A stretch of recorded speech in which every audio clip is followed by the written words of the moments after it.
All right. So this meeting of the Planning Commission is called to order June 28th, 7:45. Do we have any additions or deletions from the agenda? I'm going to come out and say that we need to delete Tom Collard's Rutland Regional Planning Commission report because he's not here, and that we probably do need to add then, perhaps in that same spot, a discussion of who's going to fill in for Tom, because he emailed us about that. He needs some people to fill in for his various positions. So I think we should add He's that. retiring? No, but he's taking a leave of absence. Okay. It seemed kind of sudden, but he just emailed and said, as of tomorrow, I think this was June the 21st, around then, he said, I have to take a leave of absence. People are going to need to fill in for me for the CUD, for Rutland Regional Planning Commission, and what else is he on? He's on the rail thing?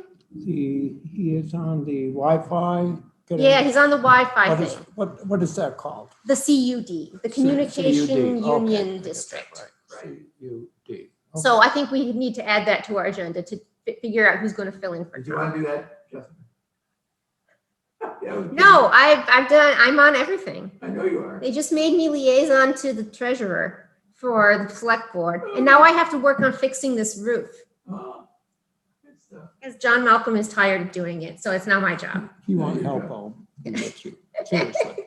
Yeah. Roof on the building? Yeah, that's not a part of this meeting. We'll talk Oh, that's about part it of the after the select meeting. After the meeting, we'll talk about the roof. If you want to hear about the roof, I'll tell you all about the roof after the meeting. Tom's positions Yeah, Tom's positions. are select board authorized positions. Are they? Yeah. Okay.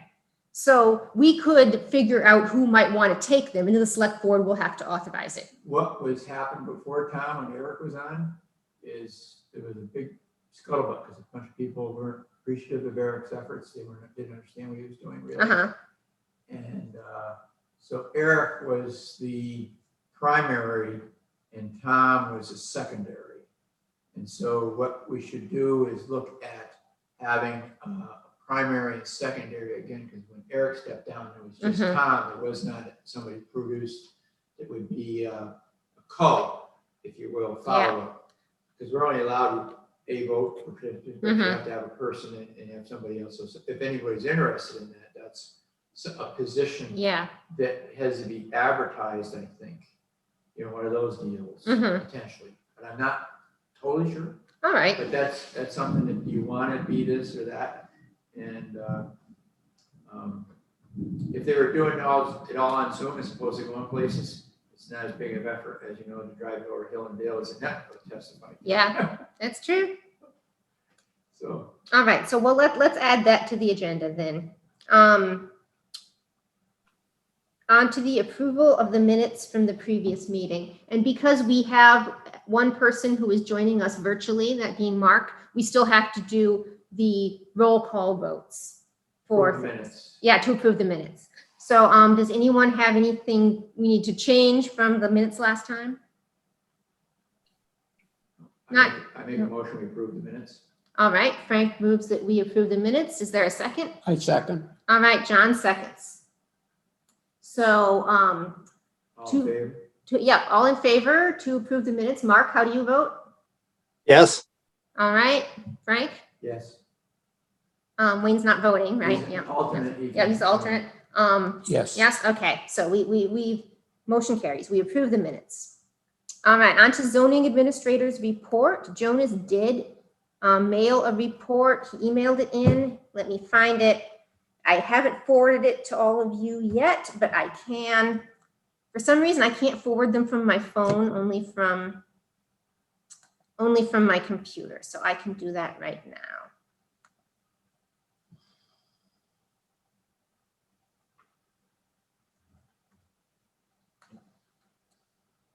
All right, I've just sent you all Jonas's report and I'll read it out loud here as it doesn't look like he's joining us tonight. He says, 17 total permits so far for 2021. He's done 3 permits in February, 3 in March, 1 in April, 2 in May, and 8 in June. He sent around an Excel file for the types of permits. And he also sent around, that's not really the business for us, but he also sent around the DRB decision for the Banyere permit. So that's he may come late to the planning commission meeting Monday night. So he may be here. So if he comes in later, he can give us a bit more of a report. Oh, and then he has added to his report. Also forward this one to all of you.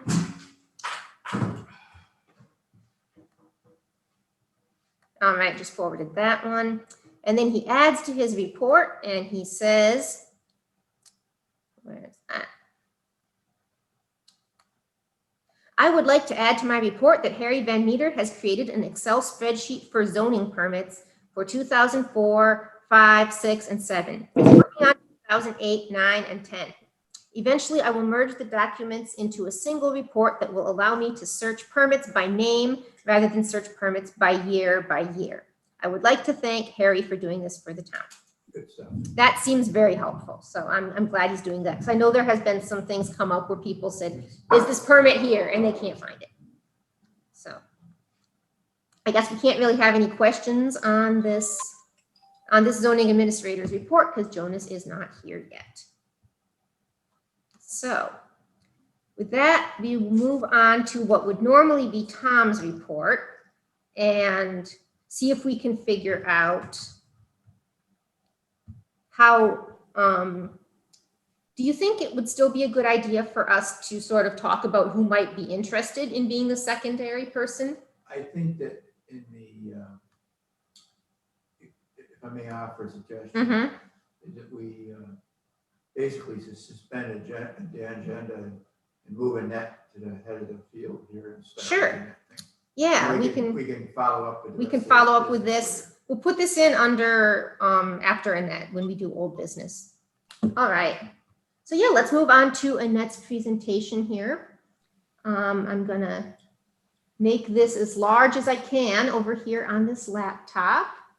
We'll go to full screen, I think, if we can. And can you enable screen sharing for me, please? Yeah, just 1 second.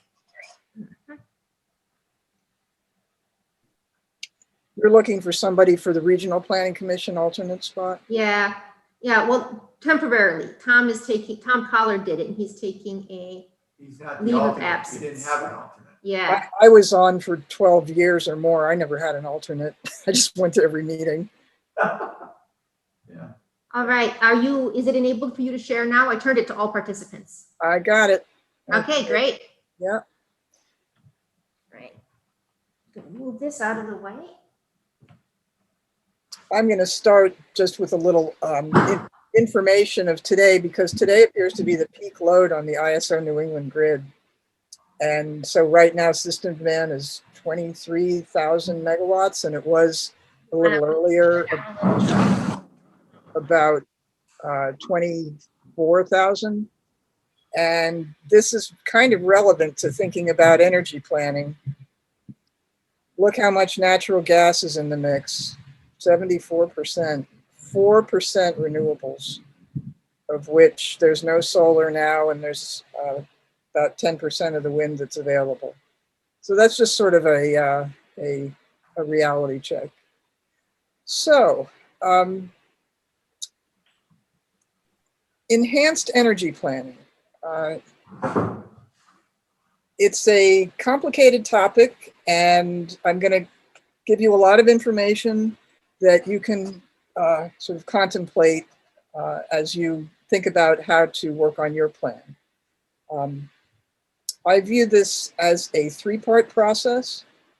So the enhanced energy planning process to meet the Department of Public Service standards is what you have to do to get the certification. But it's not useful. There's hardly anything in there that's useful to the Public Utility Commission. And so the next part is to try and make it useful to the Public Utility Commission to make use of the better standard that you get. And then there's the actual planning part of it, which is what is the town's vision for the future. And Mark Blucher, who was the executive director of the Rutland Regional Planning Commission for 25 years or so, he was adamantly opposed to town plans being used for regulatory processes. He said plans are supposed to be visionary, and his father was one of the authors of Act 250, and now these town plans are regulatory both in Act 250 and in the Public Utility Commission process. And they really have to be very specific in both of them to be useful. The incentive to do enhanced energy planning, right now the standard at the Public Utility Commission is due consideration to your plan versus substantial deference is what you get if you adopt an enhanced energy plan. And it's really only about electric generation siting. It doesn't apply to any transportation or heating, even though that is something that you have to reference in the plan in order to get the enhanced designation. And this standard at the PUC of substantial deference can be overridden by the Public Utilities Commission's use of their general good of the state. And so it's not, you can have a good plan and it can say, we don't want that there, and they can approve anything they want. Whereas Act 250 requires compliance with town plans.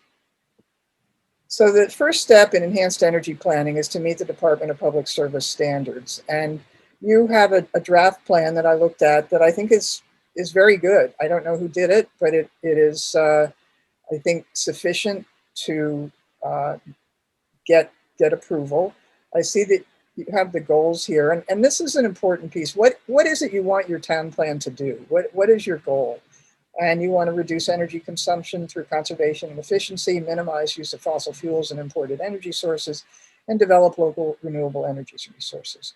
So those are very good general goals. And then you have incorporated the things that you need to incorporate. So you've got your data packet from the state, and in your plan, you've put in all of the things that you've been given from the state.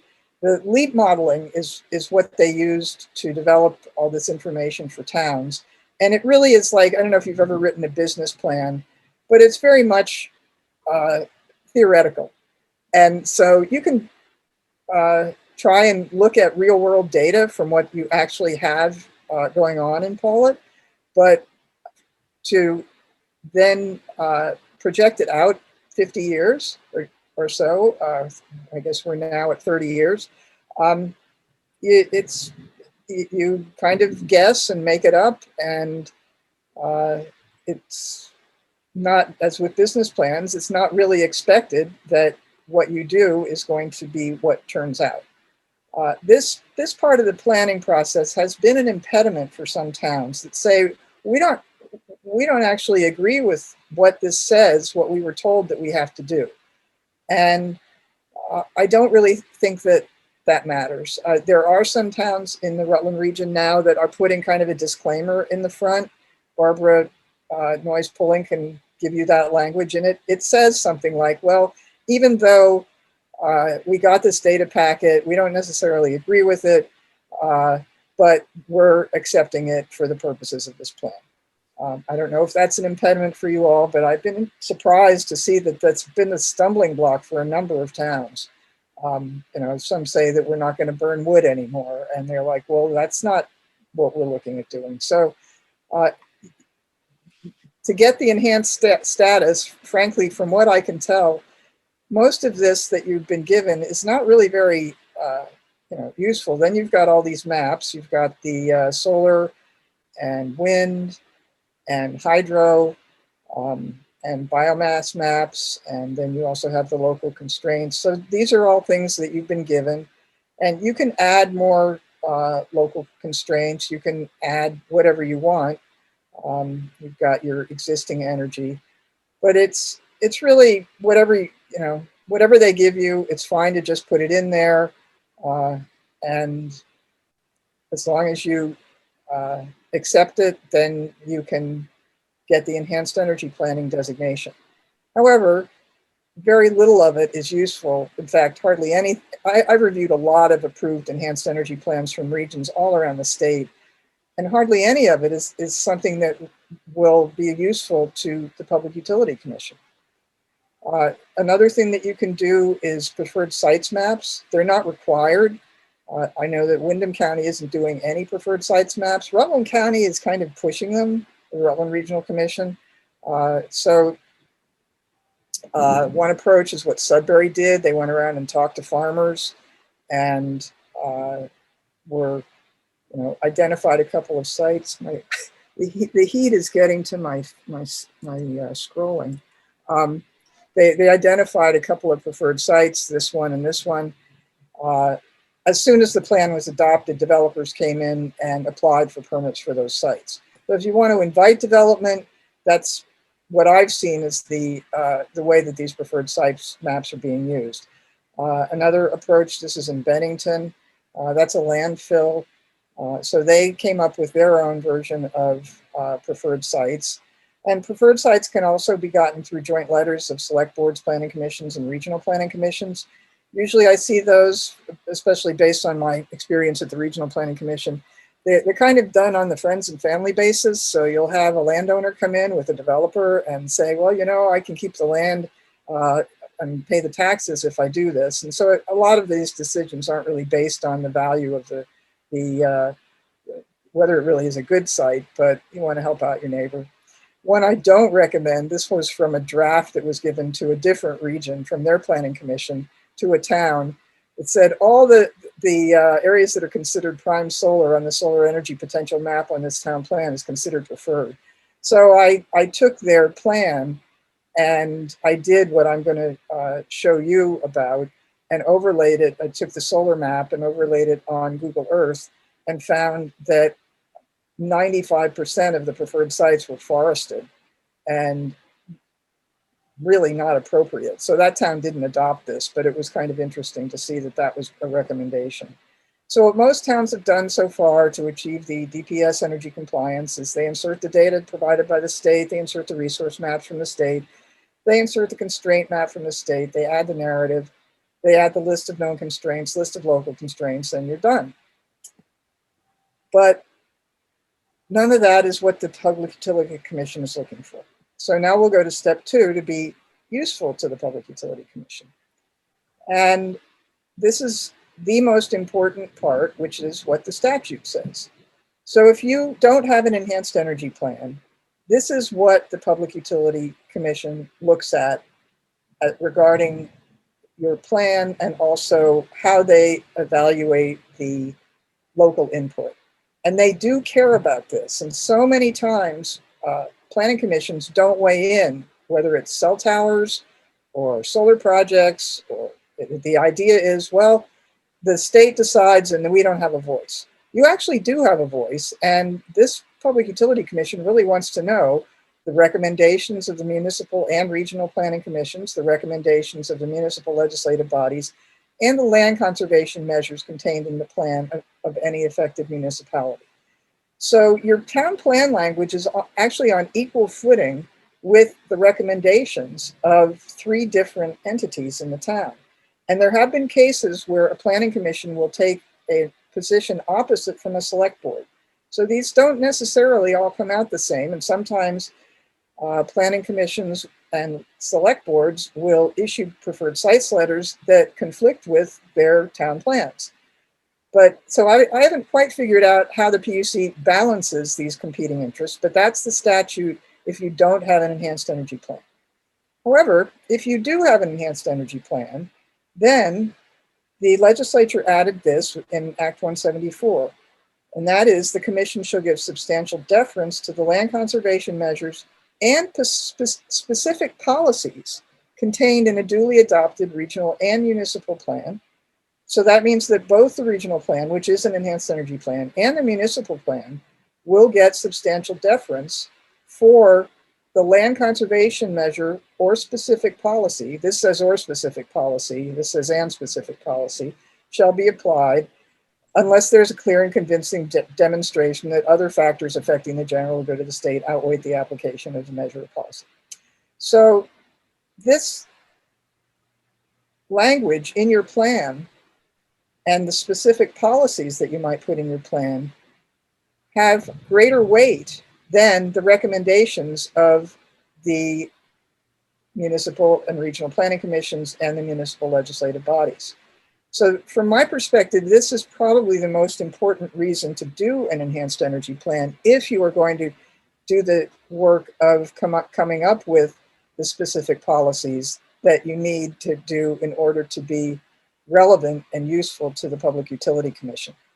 This has set up I will call it a game. It is a very challenging standard to meet, and I'll show you why. So in municipal plans, one of the main things that municipalities and citizens get party status on when they intervene is on what's called orderly development of the region, and that's where town plans come in, and on aesthetics. And under the aesthetics criteria, they look at whether or not the town plan has a clear written community standard. And this language comes from the net metering rule, which is the only place that the PUC actually gives some clues about what they're looking for. So you have to designate a specific scenic resource in the area where the project is proposed. So you need to have a crystal ball and figure out where the projects are going to be proposed and then set a standard for it. General standards like agricultural fields should be preserved don't qualify because they're not specific to the specific resources of that site. It's specific to the site. The statement, the agricultural fields to the west of Maple Road are scenic resources that must be preserved, would qualify because it designates specific resources as scenic. And then they also want specific guidance for a project design. This one really kind of throws me. The statement, only dwellings, forestry, and agriculture are permitted within the Maple Road Scenic Protection Area, would be a clear standard because it states with specificity what type of development is permitted. The statement, all development in the Maple Road Scenic Protection Area must maintain the rural character of the area, would not be a clear standard because it does not state with specificity what type of development is permitted. Now, you have a town plan that does have a section on solar siting. So let's just pick it apart a little bit. You do have three-phase electric lines in the industrial district. And so you have attractive opportunities for siting in these projects. The town requires these projects be limited to designated industrial zones, which are readily available. In this case, the inactive slate quarries could be considered as sites. Well, that's good guidance, but what about the rest of the town? I will say that as far as I can tell so far, there has not been a single enhanced energy plan that has gone through a Public Utility Commission case. So we don't know if you can say you can only put them in this area and you can't put them anywhere else, whether or not that will fly. Danby has done that in our town plan. We have three-phase power in a very limited area along Route 7, so we said put things there. And then you have some what I might call general language. Must not be situated in places that occupy currently used agricultural and forestry lands, nor in lands that currently in use for farming. That's too general. It's not specific to any site. You're good that you put must in both of these places, but it's not. It's to the PUC. This fails their test. Excuse me. It has to be scenic. There is that the criteria? Say that again. It has to meet scenic criteria. This is all about scenic criteria. Yeah, aesthetic criteria. Thank you. So this is from a proposal for decision. It actually just came down Friday, and it's one place where I've seen another sort of discussion about what flies and what doesn't. So this is about the Manchester Town Plan. It has a section that says that Richfield Road is a scenic resource.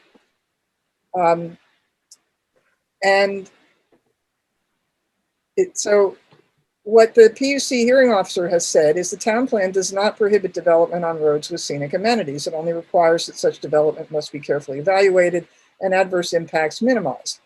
This statement is general in nature and does not give the commission sufficient guidance because it does not state with specificity what type of development is permitted or prohibited along Richfield Road.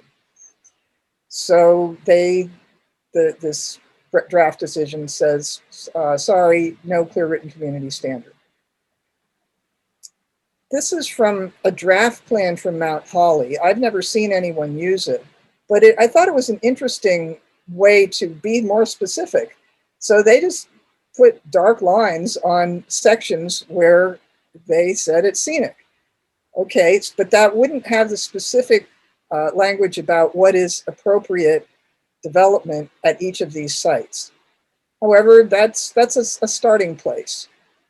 The other thing that the PUC does pay attention to is Danby doesn't have zoning.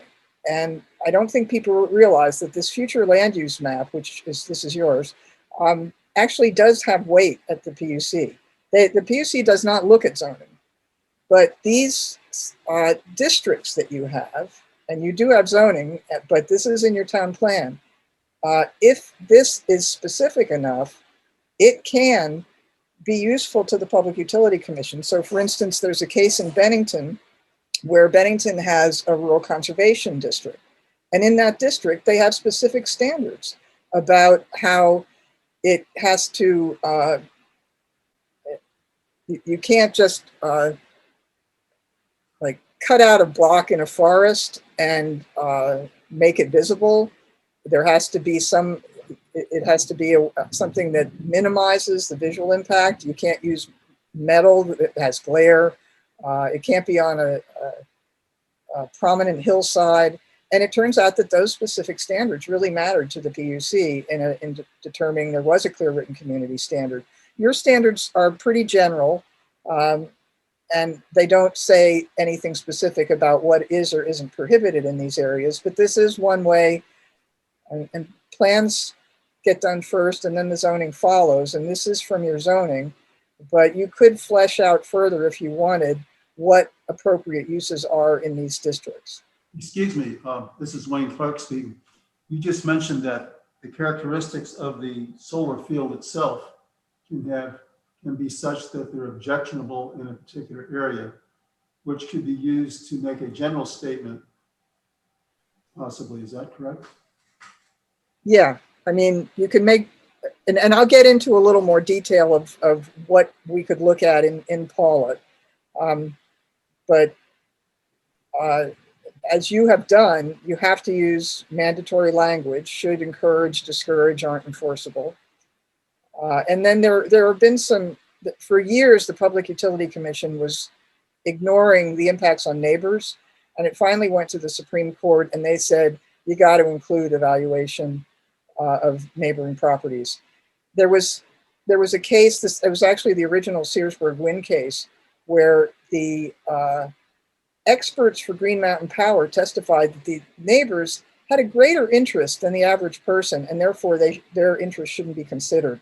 And the case wasn't contested, it wasn't appealed, it was just the opinion of some experts hired by the developer.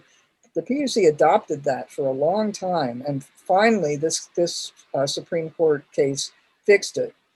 And some towns want to talk about cumulative impact when they address development, but the Supreme Court also said that the cumulative impact statutory requirement relates to development of the region and not a particular municipality.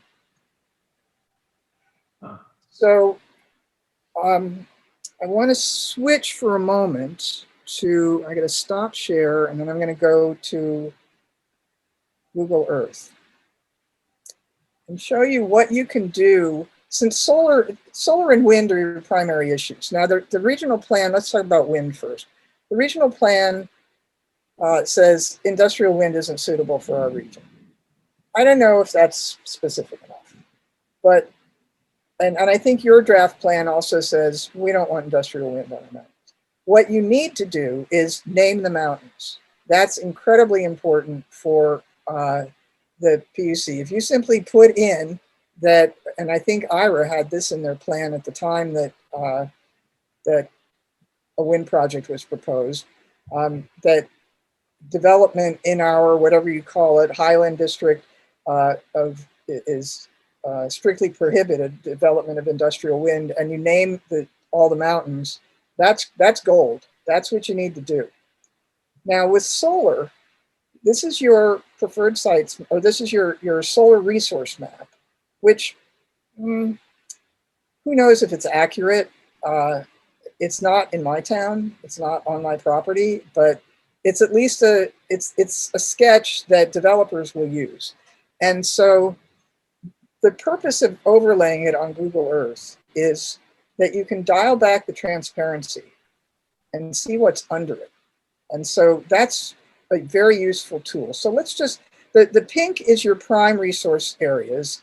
And I know this is your industrial district. So let's just go away from there for a moment. And let's look at these red ones. The pink is within a mile of three-phase power, and the red is not close to three-phase power. But let's just, look in on what some of these sites actually are and see if you would like these or not.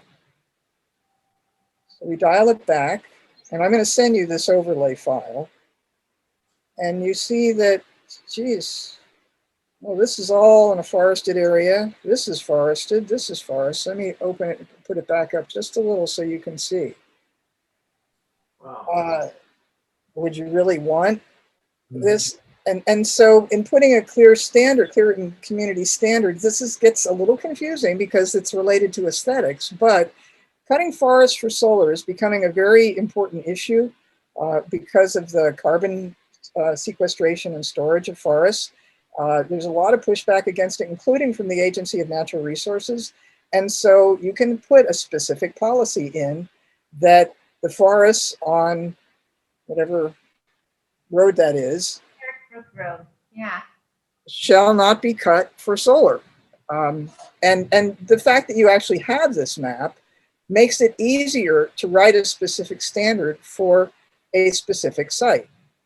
Now, at the Regional Planning Commission, as commissioners were and municipalities were getting a sort of a view of what this was and what was required if you wanted to have a useful plan, there were a lot of people saying, well, aren't we making decisions about people's private property? And that's really not our job. So it's a fine line to walk to try and meet the standards, to try and support places you want solar. Now, this is interesting that you've got in your plan that you want it only in the industrial district, but in the industrial district, look what you've got, a big forested site, which is in the vicinity of slate quarries, but not on slate quarries. And would you want solar there? I mean, the way your plan is written, you've got a green light for cutting all those forests to put solar up. And so I really like using this transparency tool to be able to be much more specific about and know what the developers are looking at too, because although they're not supposed to use these maps for siting, I'm sure that they do. And as soon as you do a preferred sites map, then they come knocking at the door, which you may want, that's fine. But there are some other issues that your town has. I did this similar presentation for Mendon. I also overlaid their wind map and their future land use map. If you want me to do any other overlays, I will. When I send you this, I will tell you how to use it in Google Earth. And it's relatively easy. You just have to know how to access this, this transparency. So now I'm going to go back to my presentation, stop share. Very good. And wait, I'm not done yet. All right, so now I need to go back to, where was I? There we are. So I want to show you some of the things that are, and we'll come back to this in a minute, but some of the things that are relevant to your town. You do have three-phase power, and I'm going to send you the links to these various sites. So you've got a fair amount of three-phase power, and so these are the areas to actually look at and compare to your solar map and see whether or not the resources that are being shown, whether you want to write some specific policies for them. However, you have quite the little challenge here because the entire town is in red, and that means the substation transformer has less than 10% capacity remaining. Now, what I would like to see happen and what you might try to do is invite GMP to come in and explain this to you and explain what it would take to enable more distributed generation because it would seem to be a very limiting factor. You've got one substation, and other than that, what I think is the case here is that your substation would have to be upgraded in order to. So look, you've got a transformer capacity with 14,000 and you've only got 200 kilowatts remaining. That's for our industrial district development or any other development, three-phase? Yeah, but then, so there's some different things in this map that I can't claim that I fully understand. Parts of it are in red and parts of it are in a different color. Again, you have very little remaining on it. So it's transformers and it's substations. And this is the big challenge in doing what we're being told to do, which is to electrify everything, electrify vehicles, electrify heating, build out renewable resources. However, we have a grid that has limited capacity to do that. Yes, you brought, one of the things about our grid, you noted that there's one substation. Essentially, what we have is 1950s technology in our particular part of Vermont, in the town. And you can zoom this out and see further what the whole Rutland region is challenged in one way or another. And note that even while Danby is in green, and the only three-phase power is over here. So that's why none of us have been hit with 150 or 500 kilowatt projects or 2 megawatt projects. It's because we don't have the grid to support it. Is But- blue better than green or green better than red? Well, look at this. It's more the shading of it. See, these areas aren't shaded over here, but we're shaded in both Danby and Paulet. Interconnection on these circuits subject to GMP tariff fee.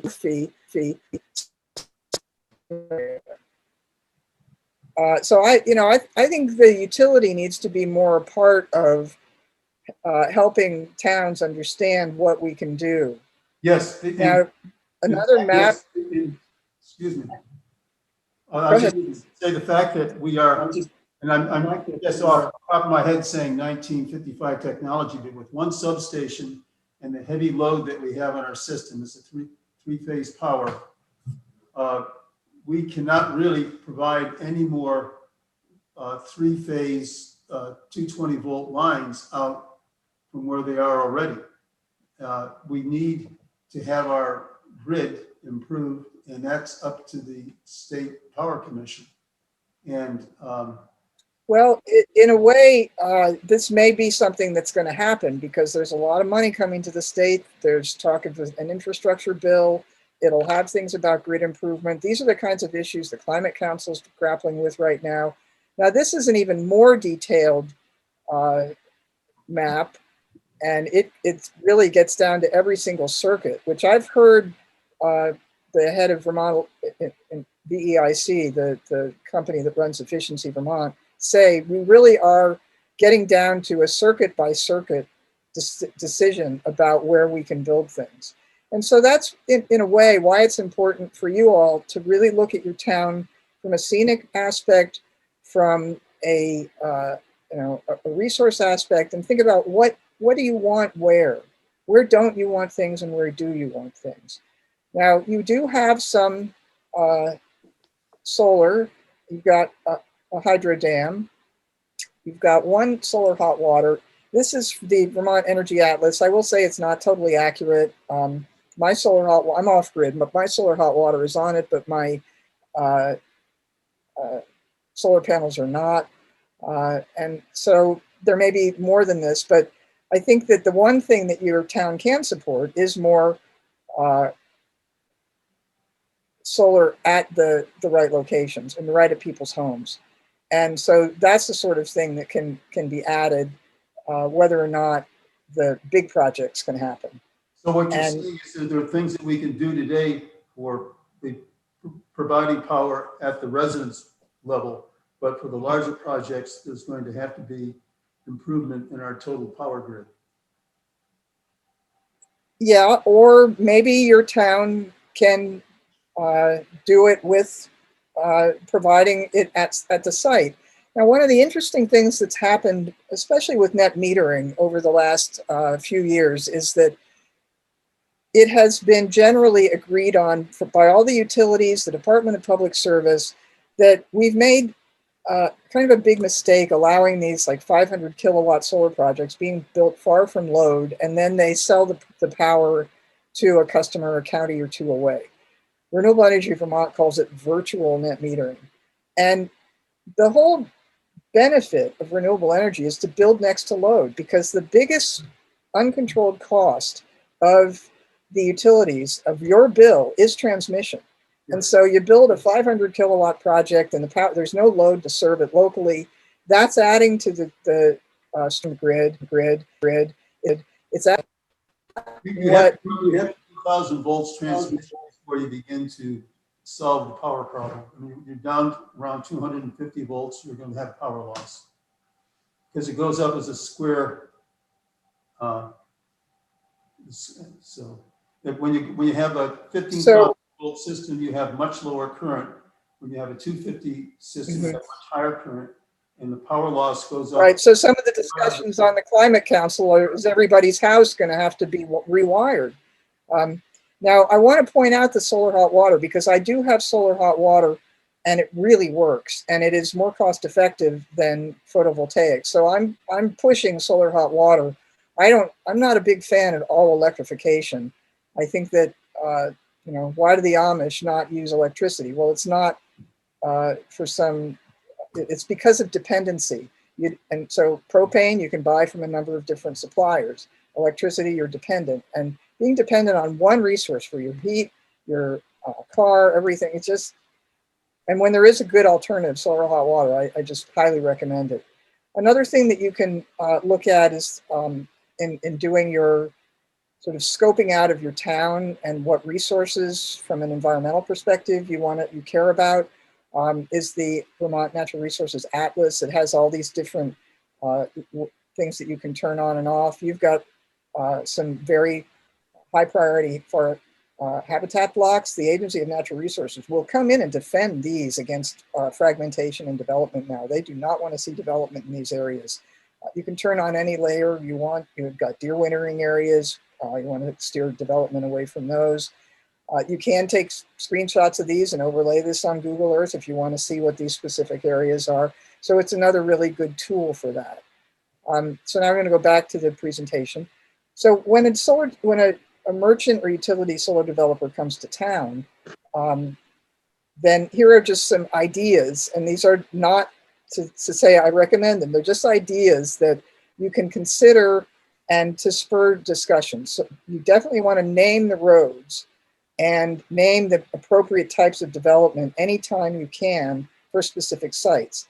There are some towns, you can also adopt a solar screening ordinance, and I've got examples of those later on.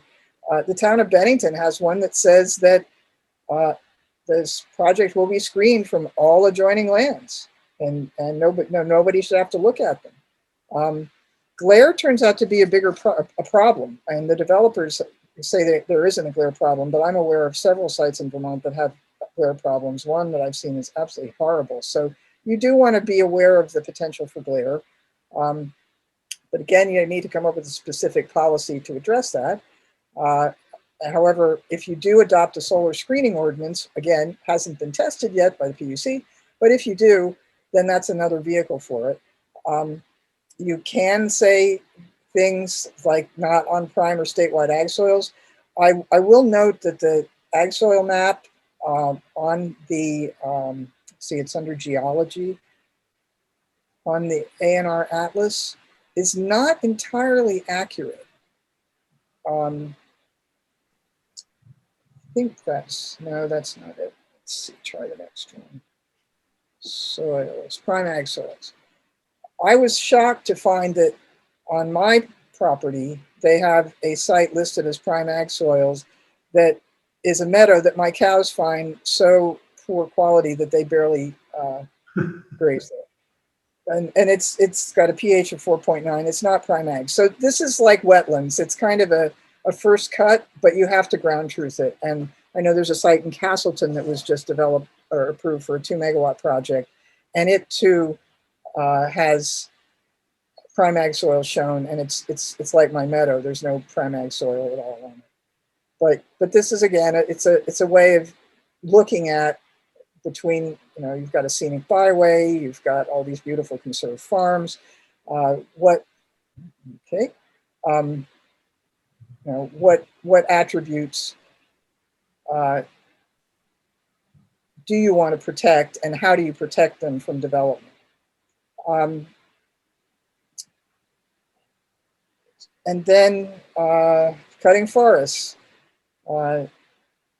If you can be specific and name mountains, if you can be specific and name roads and say forests shall not be cut on these roads, must is better than shall. These are the kinds of standards that the PUC looks for and wants, and they do want them. Now, wind development, again, it's relatively easy. Just name the mountains and be specific. And if you wanted to add some standards, what we learned in dealing with 2 different wind projects in Rutland County is that a minimum setback is 10 times the total height of the machine, and that you want to put in a specific policy of 35 dBA both day and night. Both of these are not the standards that are set by the state, so whether or not they would be accepted, I don't know, but those are the right numbers. And then must not be sited in high priority habitat blocks. I think that's probably good enough.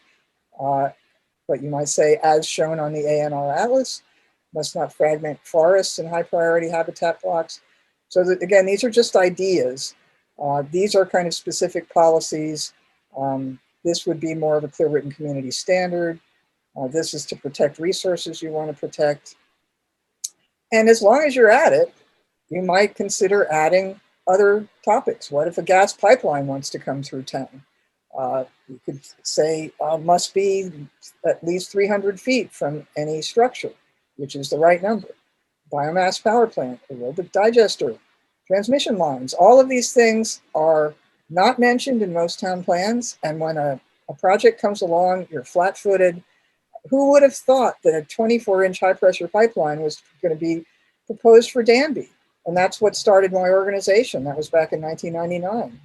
And it's such a shock. It was to run parallel to the Tinmouth Channel and perpendicular to the huge streams that feed the Tinmouth Channel.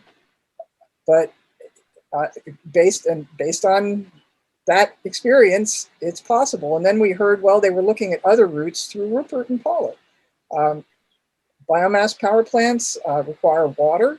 So if you have water, then they might like that. You've got farms, so maybe you have farmers that want to do an aerobic digester. What issues arise with those?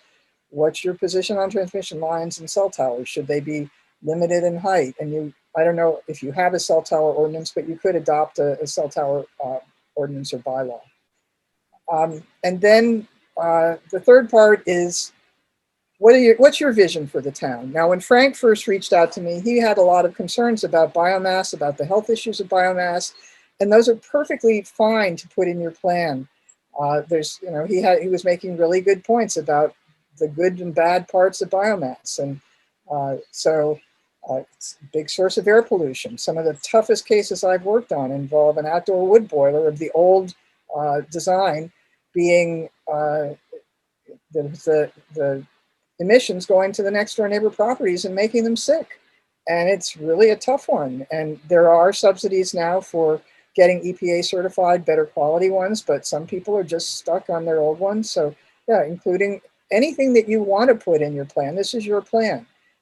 It won't have anything to do with what the PUC wants. It won't have anything to do with meeting the standards the state has set, but it will be your vision for your town.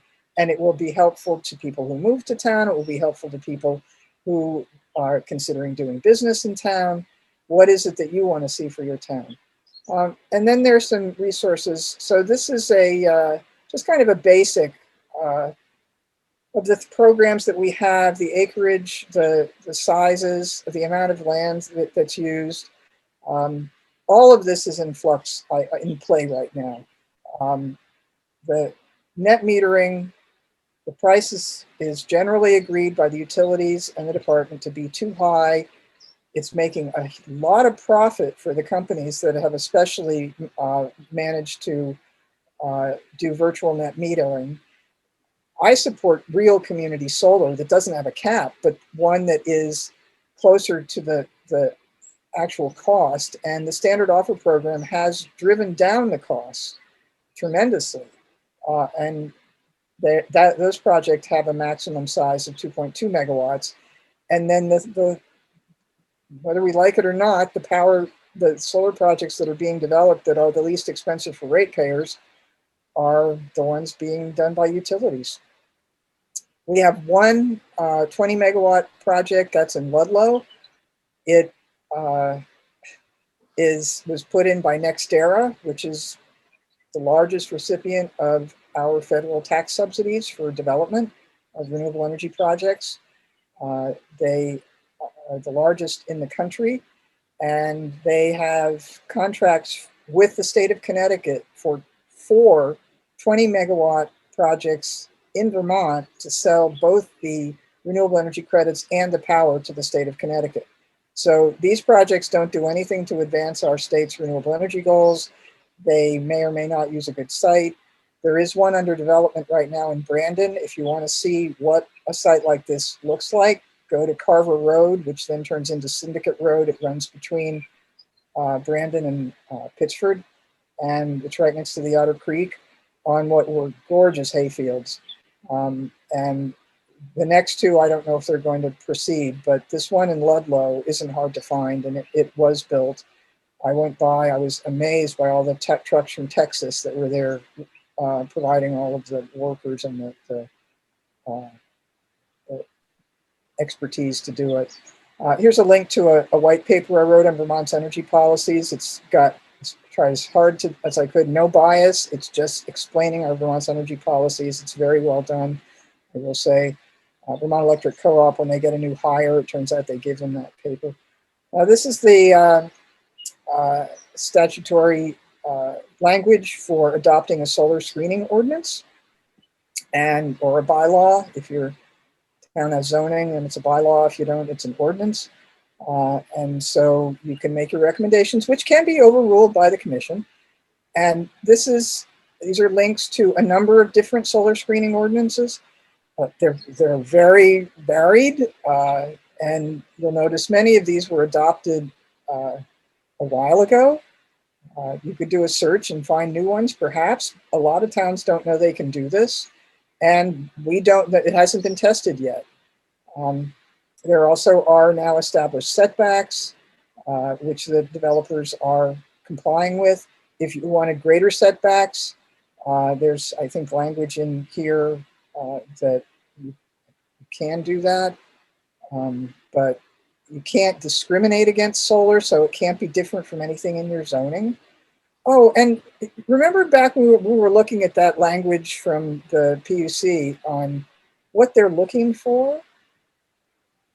Well, if you get too specific, then they might say, well, this is too much like zoning, and it's zoning, and so we are not going to pay any attention to it.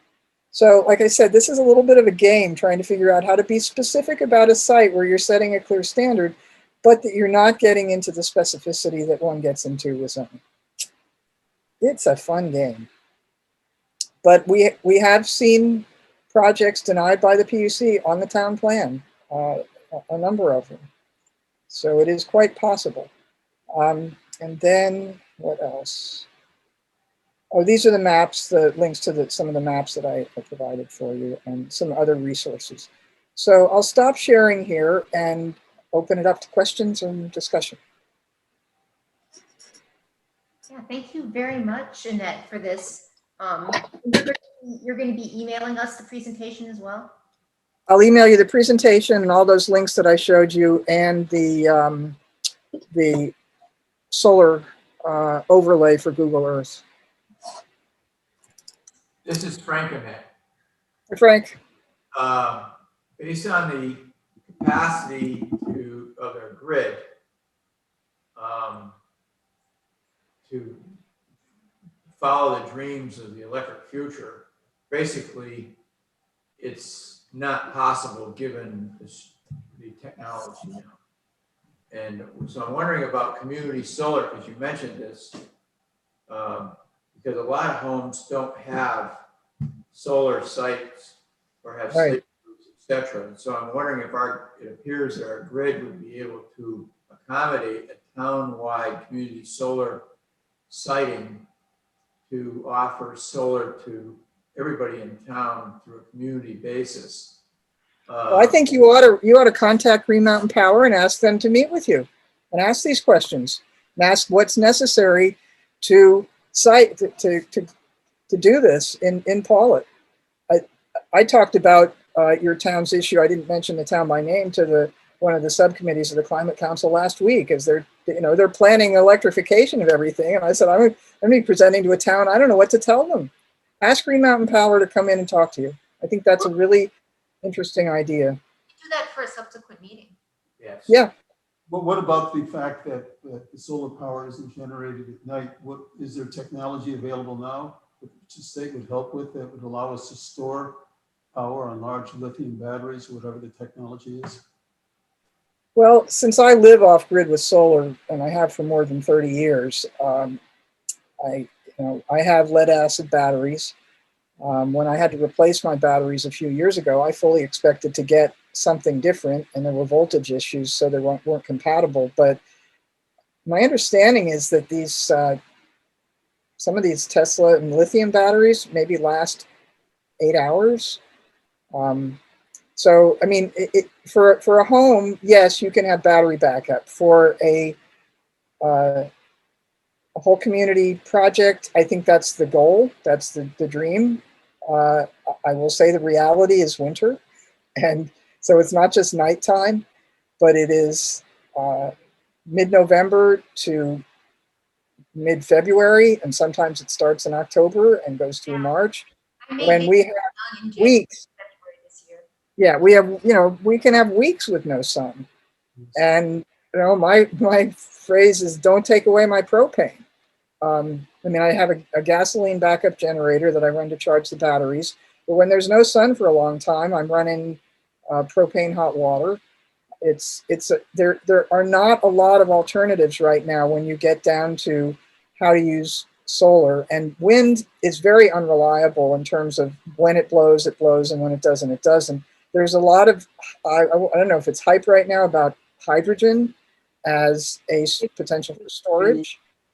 Pretty tough. Yeah. And there's the reality of that there are supply chain issues now with lithium. I happen to have an electric weed whacker, and I recently wanted to get a second battery, and it's a Husqvarna, and I found out that nobody's been able to get those for like a year. And when I talked to the guy at the Garland Zagway in where I bought the thing, he said we can't get them for Steel or Echo products either. My nephew is actually a salesman for Husqvarna. He said we haven't been able to get these batteries for a year. Now these small lawn equipment batteries use a few cells. I don't know how that translates into all these batteries and all these cars that are supposed to use thousands of cells. So there is a huge supply chain issue, not only with the lithium, but with the rare earths that go into electric vehicles. You read articles practically every day about the challenges about opening up mines in the US, about how China controls it and they're cutting back. So I don't know about this, there's the theory and then there's what's possible. Yes, one of the other things is there was, for instance, about a year ago in Austria, a car with a lithium battery caught on fire, and the Austrian fire department couldn't put it out. So having been in manufacturing, even the best designed product will be badly manufactured sometimes. So it's not a rare occurrence either. You see stories about Tesla cars catching on fire. if that happens in your house or if it happens in your barn. Yeah. I mean, This is Frank. There's a whole idea about these very large solar storage batteries next to these very large solar arrays. And a man in New York sent me a couple of websites that he put together. He calls them BESS bombs. BESS is the acronym for the storage, and he calls them bombs, and he's got quite a lot of detail about what can go wrong with them, and would you want those in your neighborhood? One was proposed for a site over in New Hampshire, and the community decided against it. It's not Because a of that. technology yet in some ways. So Frank, I think you had something you wanted to say to Annette. Yeah, in the vehicles, the batteries are showing up to be a risk in an automobile accident with blowing up, where you normally would just get in an accident and get out of the thing. But if the batteries are impacted, they can explode, which makes you from an accident into now being in a bomb. It's a sudden release of stored energy, Yeah, which won't occur with a lead cell battery, but if you yeah. were to just take those two terminals and connect them all at once, you would be welding with it. Save a lot of energy. Wayne has a background in physics. So, Okay. Well, we're all expected to buy electric vehicles, and we're all expected to buy air source heat pumps. And I have commented to the Climate Council more than a few weeks ago. I was listening to the subcommittee called Cross-Sector Mitigation. And I said, I just want to comment that it seems like everything you're talking about is about buying more stuff and buying new stuff. And what about reducing consumption? And what about changing behavior? And they did reference my comments a couple times later, but it really, there's got to be more to this whole approach to how we live on this planet than just buying more things. Yes. As a matter of fact, I grew up in a house that had 800 square feet in it, and we were happy. My house is smaller than that. Yeah. I had a comment. They had the hearings for the Future Vermont Energy Plan. They went around and we zoomed it. I was there too, Frank. You were Yeah, there. yeah. And I said, the technology is available. We should all be living in thermos bottles. I was going to join that meeting. It was on my calendar, and that was the day my cow had her calf. Oh, Well, that takes preference. Around the time of the meeting, I was getting Luna in the barn with Rosa, and not thinking at all about energy planning. It was a wonderful day. but they're planning for expanding the energy production from a renewable perspective, but the focus isn't as great on, even though it's spoken about, energy conservation being weighted first and more heavily than the production angle. So The other thing that is interested me, just a second, but go ahead. well, the other thing that's interested me in terms of technology that hardly anybody pays any attention to is micro hydro. And I'm not talking about dams or anything, but I've been looking for, because we have so much water. I live next to a brook. Vermont has a lot of water. If we could, the other day I did a search because I know that there are things when you have a sailboat, you can toss something off the back, has a little propeller, and it'll give you a trickle charge on a battery. And so I'm looking for something like that I can put in the brook that'll trickle charge my batteries in winter. And I've also, there are some European manufacturers who are doing things that you can put some generators inside piping. So when the water flows through, you're generating electricity. I think that's kind of a missed topic that we really ought to take a little more look at in terms of where the technology is possible. I mapped out a design for this, but I didn't know about the generators in the pipe technology, because you could actually take small amounts of water and a lot of generators down through a whole grade of piping and produce electricity all the way down through the grade without impacting fish migration and the other stuff that the dams have a problem with. And use just a small proportion of the actual flow to stream with more generators as it drops through, across a larger grade. And that's a great idea, Annette. So I'm looking at the time here. This is Jessica. We've got 10 minutes left in our meeting, and I would love it if we could sort of get some next steps that we want to do with this enhanced energy plan. I jotted down here Annette's suggestion of getting Green Mountain Power to come out and talk to us about basically what's possible given our current grid, right? And if they are able to upgrade it. Is that pretty much correct? You know, we also have a FEMA, not necessarily FEMA, but an emergency need for cross-connecting to a parallel grid. And that requires running some wires. In other parts of the country, you know, when the power fails on one line, bang, within 10 seconds, you've got another power Right. When I first moved here, source. within 6 months, there was a power outage and it affected us and Dan, it Yeah. affected everywhere. And it was someone, a truck had hit a line. Yep. One truck had hit a line and like 3 towns went down. Where a tree comes So- down. There is an idea. There is a 46 kilovolt transmission line that used to be owned by Vermont Marble, and it goes from Proctor, and it goes through Clarendon and Tinmouth, and it crosses my property, and its only customer is the Danby Underground Marble Quarry. Huh. And Green Mountain Power we've heard sort of a little bit that they have this idea that they'd like to try and figure out how to build off of that line and get it to Pollitt for some redundancy.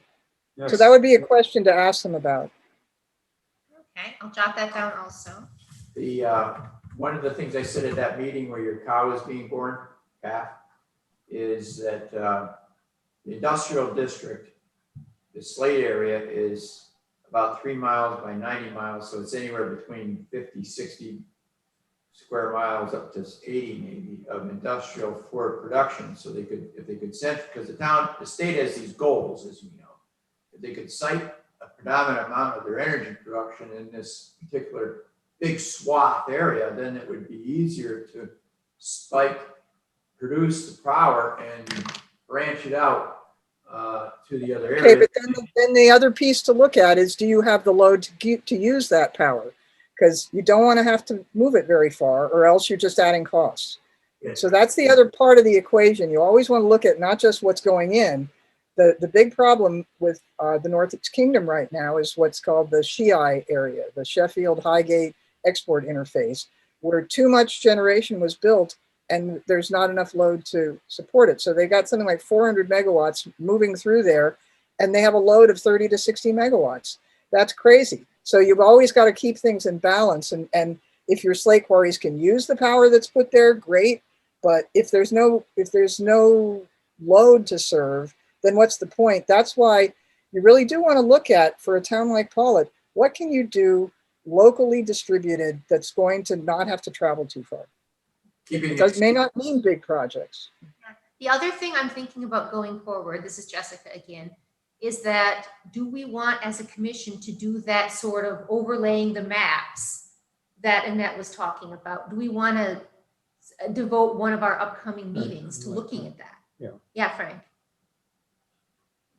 As I was listening to your presentation and that, I was thinking one part of it is a energy plan concept, but you spilled over into other parts of it, which were part of the unified bylaws setting conditions.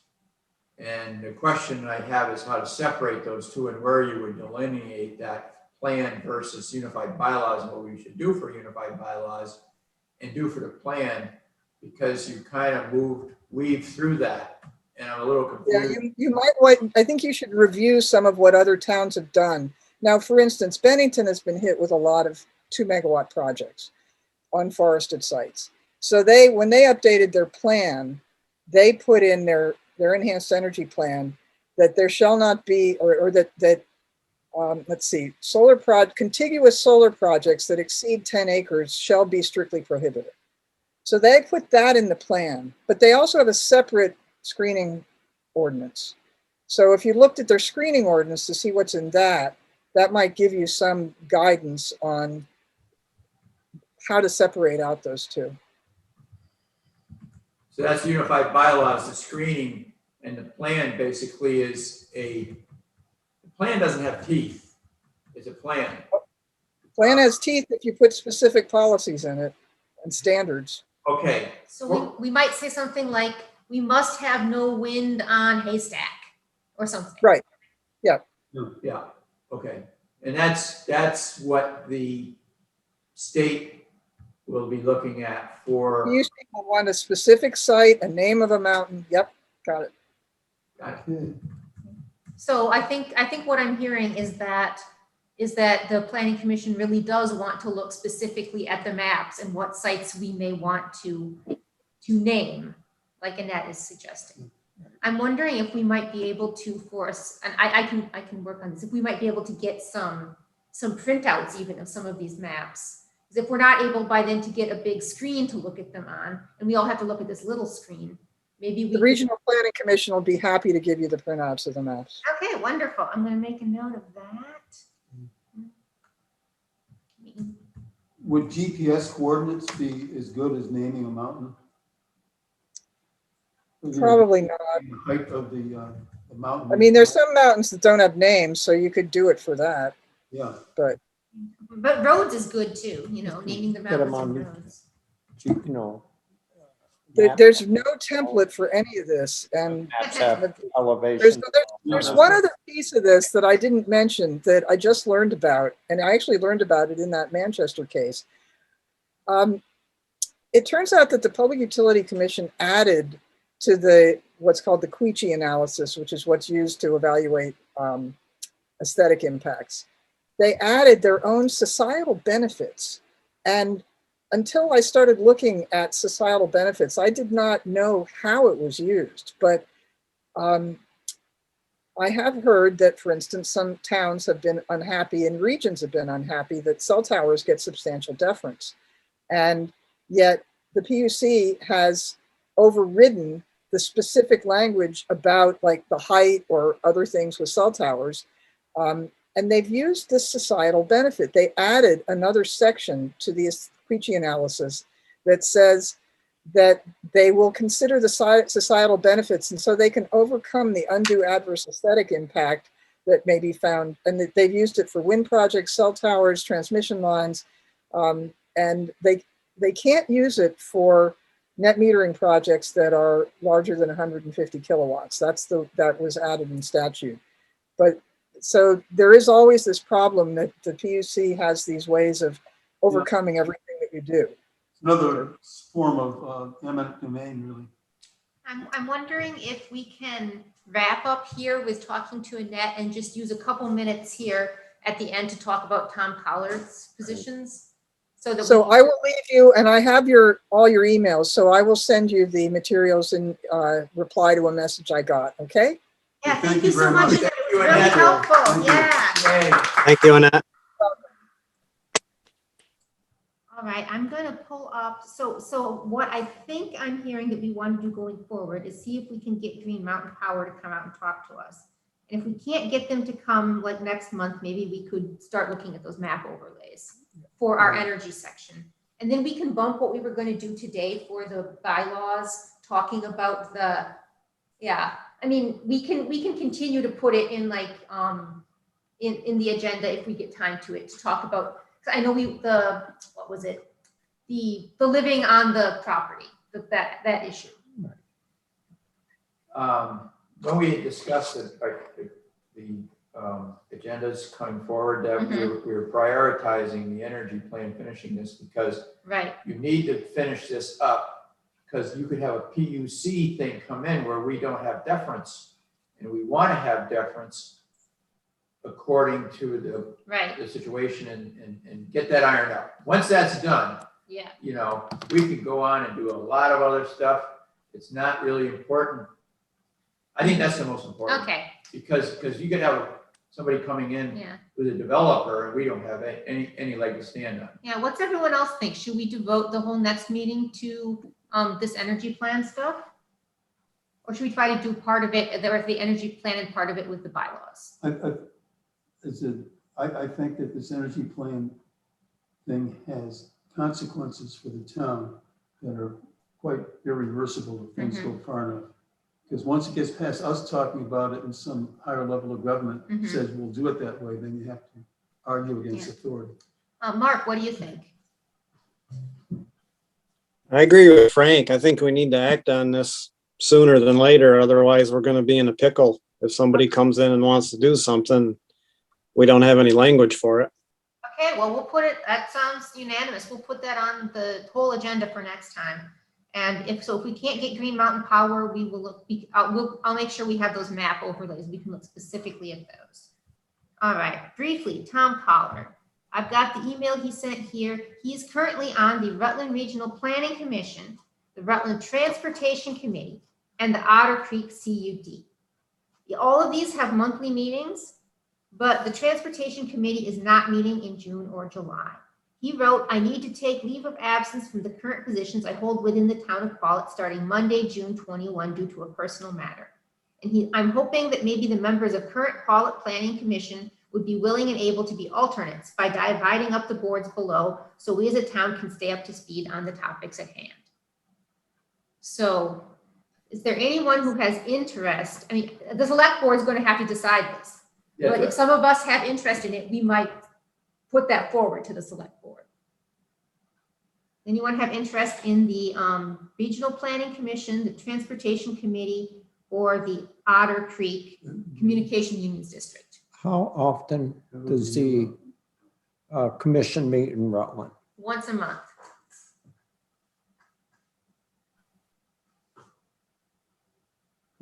Yeah, I'll do it. Okay, John is interested in the Rutland Regional Planning Commission being the alternate. I guess got to take a little note here. Mark, you interested in any of these? It wouldn't work with my work schedule. Okay.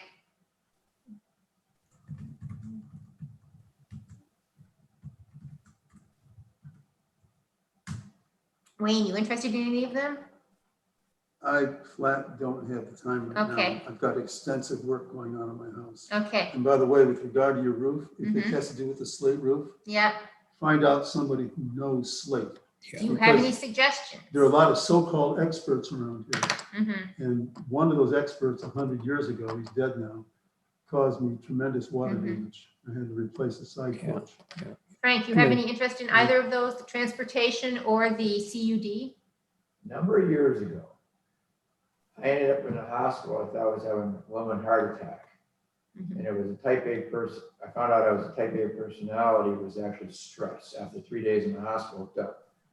And, and the doctor says, well, what's your life like? And I mentioned that I was on the board or whatever of over 13 organizations. And I'd just taken on a brand new girlfriend, right? So this is a no? And so he says, you're going to have to learn how to delegate. And out of my mouth spills these words. But if you delegate, it never doesn't get done right. Well, So I'm trying to delegate right now, which is why I'm asking all of you. But we don't, the Rutland Planning Commission's taken care of Yep. with John. We're Thank you, talking about John. the transportation group. Yeah, Yeah, but that's, I thought that's part of the Rutland, isn't it, or not? I thought he's on the committee for, well, he wrote them separate. He wrote Rutland Regional Planning Commission monthly meeting, and then Rutland Transportation Committee, monthly meeting, but no meeting for June or July. So if anyone wanted to take that, they wouldn't have to do it till August, and Tom might be done with his leave of absence. He says he has full intent to resume these roles if available as soon as I can.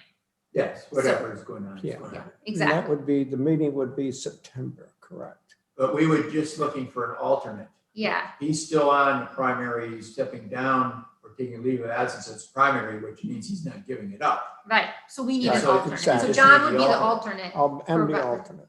for the Rutland Regional.